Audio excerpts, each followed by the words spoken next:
For the time being, I'll add a console log here so that we can see the messages array after we added a new message. I want to use it in my message input component though, where I have this onSave method.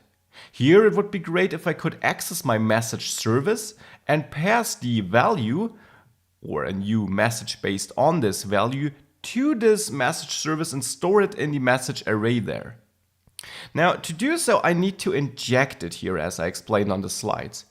The Angular 2 framework ships with its own dependency injector, which is kind of a tool in the background which allows us to provide certain instances of certain objects in places in the application where we need to have them.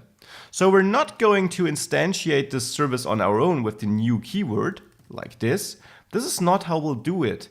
We will let Angular 2 handle this and get the readily instantiated instance directly served to our component here. How does this work? We add a constructor to this class here, and in this constructor we set up an argument we expect to get. Let's also store it in a private property named message service. And now here's the important part. I assign a type to this.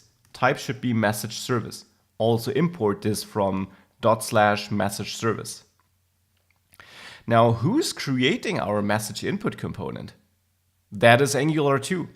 So when Angular 2 is creating it, it will execute the constructor, and there it will see that we expect to get this message service. Now, since Angular 2 is doing all that, it kind of needs a way to be able to pass this instance of type message service to this message input component when it creates it. In order for Angular 2 to be able to create this message service instance, we kind of need to tell it how to do that. But telling it is really simple. We do so by adding a new property to the object we pass to the component decorator, and this is named providers. This is an array of kind of blueprints we want to tell Angular 2, or we want to get Angular 2 to know for this component. Here, I'm telling Angular 2 message service. I'm passing this type as an argument or as an element in this providers array. By doing this, Angular 2 is able to create an instance of this message service and pass it to this constructor, where it then will be stored in this private message service property. With this setup here, we're using Angular 2's dependency injector, which is doing all the rest in the background for us, creating this new message service instance, passing it to us, and so on. And then we can use it here in this component, and only here, not in any other component. That's important. We only injected it here in the constructor. You will find this concept of dependency injection in other languages too, as a side note. So here I can then access my message service and call addMessage to pass a new message. Though I first need to create such a new message, so I will store it in a message constant, new message. I therefore need to import my message from /message.model. And here I want to pass the value as the content, and then let's say max as the author, and the other fields are optional anyways. With that, I can pass this newly created message as an argument to the addMessage method, which should store it in this array. Now let's save this and see this in action.